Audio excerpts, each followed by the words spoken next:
Madame la ministre de Courcy, Monsieur le ministre Cloutier, Monsieur Vézina, président du Conseil supérieur de la langue française, chers amis, chers lauréats, chers récipiendaires, je dois vous dire d'entrée de jeu à quel point vous m'avez touché jusqu'à maintenant dans cette cérémonie fantastique. Je vous disais ce matin, lorsque nous vous avons accueillis au Salon de la Mairie, à quel point vous étiez un modèle pour la jeunesse. Je le pense encore plus ce soir, à force d'écouter tout ce que vous avez à raconter, d'entendre parler de votre parcours, de vos valeurs, de vos combats. Je crois qu'on devrait écrire un livre sur chacun d'entre vous. C'est fascinant et je vais raconter à ma fille de 12 ans qui commence à écrire des romans chacune de votre histoire parce qu'elle mérite d'être racontée. C'est un honneur pour moi d'être avec vous ce soir. Écoutez, je suis très, très fière que la Ville de Québec soit associée à cette prestigieuse cérémonie. Par le prix du 3 juillet 1608, le Conseil supérieur de la langue française reconnaît en effet l'influence exercée par notre ville sur la francophonie d'Amérique. Depuis sa fondation, Québec fait la démonstration qu'une ville peut être reconnue pour son dynamisme et son ouverture au plan national et international, tout en affirmant fièrement son identité culturelle.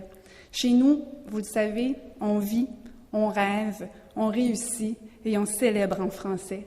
Notre langue fait partie de notre passé, de notre présent et de notre avenir. Au cours des derniers mois, la langue française a été de toutes les tribunes à Québec. De la rencontre des membres de l'Association francophone des comités nationaux olympiques au Forum mondial de la langue française, 2012 aura été une année de rassemblement, de réflexion, de concertation et d'action. Elle nous aura permis de constater que le français a sa place dans toutes les sphères d'influence, des grands événements sportifs à la coopération internationale, des nouvelles technologies au monde des affaires. Si l'année 2012 nous aura offert la chance de réaffirmer notre amour pour notre langue, elle nous donne aussi l'occasion de nous rappeler l'importance d'agir pour la protéger et en assurer le rayonnement.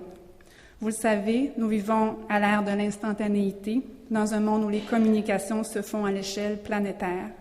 Face à ces nouvelles réalités, nous devons faire preuve de vision et de vigilance. Nous devons aussi prendre le temps de reconnaître et d'applaudir les efforts de ceux et celles qui veillent à ce que chaque francophone puisse s'épanouir dans sa langue, peu importe où il habite.